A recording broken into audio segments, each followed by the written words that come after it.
Hello and welcome to Star Citizen Sunday. This is a weekly show which covers all the news of Star Citizen from the week just past. I am your host Mac, so let's get on with it. This week Around the Verse gets changed up. We see how mission briefings will be presented in Squadron 42, plus the UK ship update. So with the ongoing chasing of 3.0, ATV will be a little different until 3.0 is released. From now on there will be no studio update as each studio is working hard to get 3.0 out and they felt that it's a good idea not to disturb them every week asking for footage and so forth. Instead of the weekly studio updates, a new segment called Burn Down will be taking its place. What this is it'll explain the current bug count, what's stopping the release and what they're doing to fix it. This is their way of being a lot more transparent so we know exactly what is going on.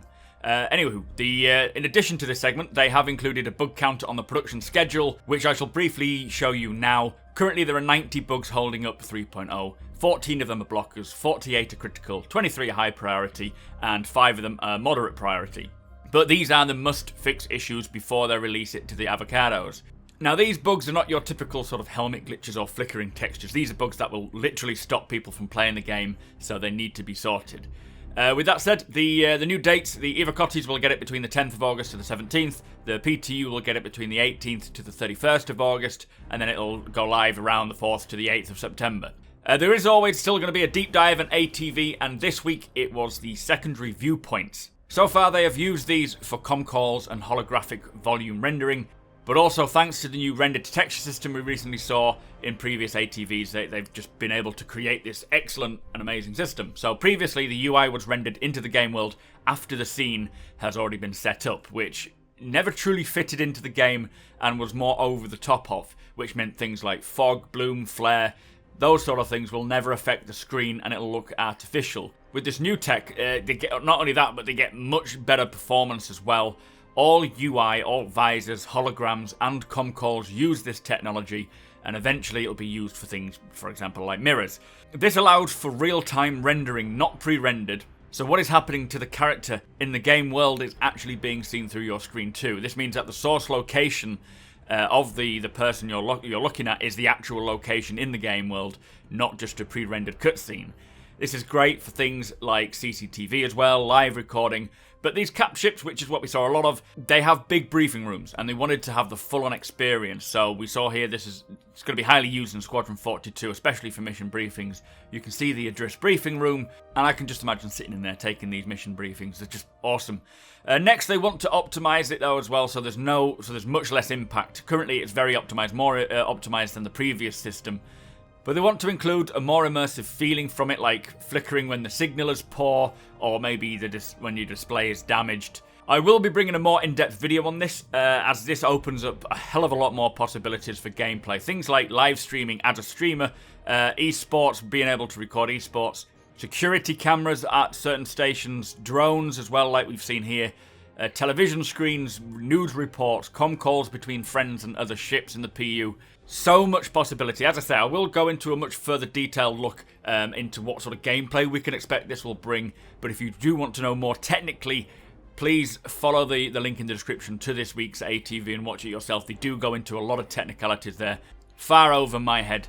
But anyway, that was the ATV. Let's move on. So with this week's ATV, they missed off the usual schedule report, but luckily the monthly report still keeps in the studio updates. So I've taken the UK update, specifically because we already know what they're doing in the other studios this month. We start off by talking about ships. They are progressing on the Eclipse, focuses the moving areas, so torpedo bays, entry ladders, the cockpit, canopy and flight mode variants. They've now finished the cockpit. They've finished the 600i concept as well. The exterior has been fleshed out with the correct proportions. They've made significant progress on the Vandal ships. The Void Bomber is in grey box and has been finalised. Now it's on to material work. There's a big task was resolving how the smaller boarding ships were stored within it, and they're also changing the Vandal style but ensuring it still is recognisable. More of a revamp again, I think.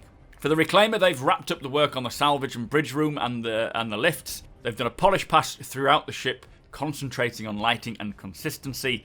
Now it's art complete, they're now optimising and doing an LOD pass. The tech design is now working on their setup pass as well. For the Hull C, the exterior is nearly completed its detailed pass. Soon they're moving on to the final stages of having its proxies, LODs and damage set up. The interior is almost complete. They just need a final room at the back of the ship and the collapsible tunnel is next. They've started 2 new ships and a personal vehicle, transport vehicle.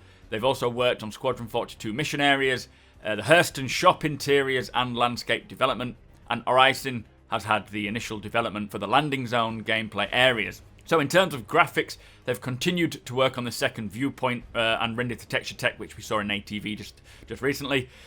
The sun shadow system is being improved to cope with the extreme shadow ranges on planets and moons, just to ensure that they're getting the best light results, especially at sunset when the shadows apparently can reach 10 kilometers plus. Volumetric rendering work has continued. This opens the door to model gas clouds of any scale, and the GPU particle system has made quick progress. Several new features added every week, like looping dust effects for both space and interiors, which can achieve 50 times the density from the older CPU effect. In audio, they are focused on Gamescom and 3.0 related feature work and bug fixing. They're converting the ship computers to Item 2.0. They've also taken the chance to improve and refactor the ship computers in general. There's a new Foley assets were created for better and more realistic footstep audio. All 3.0 locations have had an audio pass, and they've improved the cockpit experience and quantum travel, and brought the 3.0 mission givers to life and polished derelict ships and outposts. For the facial animation,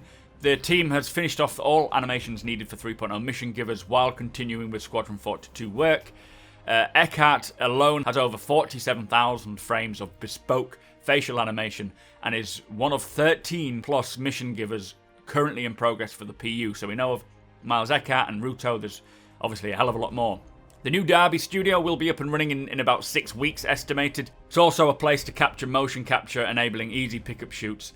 Facial scanners as well will be rebuilt with the plan to extend their head library. The environmental team have done a final polish on the huge range of 3.0 locations. The final passes on branding and corporate colour themes, making sure the outposts integrate with the planetary surface with all the wear and tear as well. They've improved the large-scale dust clouds look and feel, particularly around Delamar, and Delamar also now features its own asteroid cluster and a discrete atmospheric flavour, whatever that means. Anyway, they're reducing the texture memory usage by optimizing materials, decreasing unnecessary entity counts, optimizing LODs and physical proxies, and consolidating asset usage.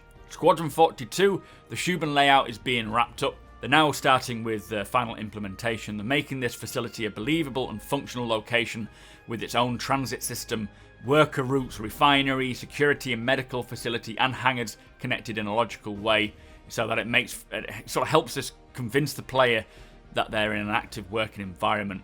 And we see a bit of that actually in the latest ATV, where you can see the mission briefing is surrounding Shuban, and the chap they're talking to, Ben Mendelsohn, is actually one of the CEOs of, or something to do with Shuban. I'm not exactly sure what. But anyway, they said that there's lots of work on the Gainery map. Not sure what that means. For the weapons team, they're hard at work building the AA Scattergun, the Clausen Werner laser repeaters, and the Maxox neutron repeaters. They've also worked on the Gemini pistol, the Gemini H29, and the NVTAC, and Gemini optics, and the Kastak SMG. So there's a few new weapons coming there. They've continued to work on the visual effects for each ship energy type and improved the Gallison tactical systems sizes 1 to 3. So for animation, they have completed the implementation pass of Miles Eckhart. They're now refining hand gestures. They've started a pass on AI combat cover assets to improve the mocap and refined the knife takedown animation sets.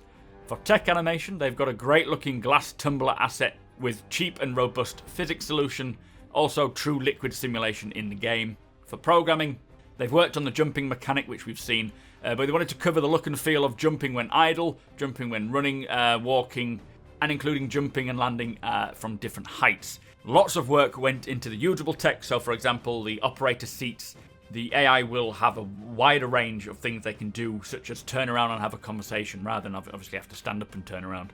It just feels more immersive, more natural. Lots of locomotion sprints to make AI entering and usables seamless as possible. Expect to see multiple enter and exit animations for AI when interacting with these usables as well. They've started this wild line sprint, so the AI will greet the player in corridors or maybe taunt them in FPS battles, rather than the current constant British pirate speech that we get in the PU. They want to make sure that the AI moves as they should depending on the actions they are currently performing and situation. So for example, if they're sitting, only the upper body will move, or if they're running, then only the neck will move when they turn to talk to you.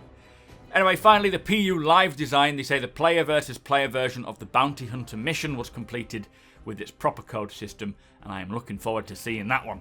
So that was the UK studio report. Let's move on.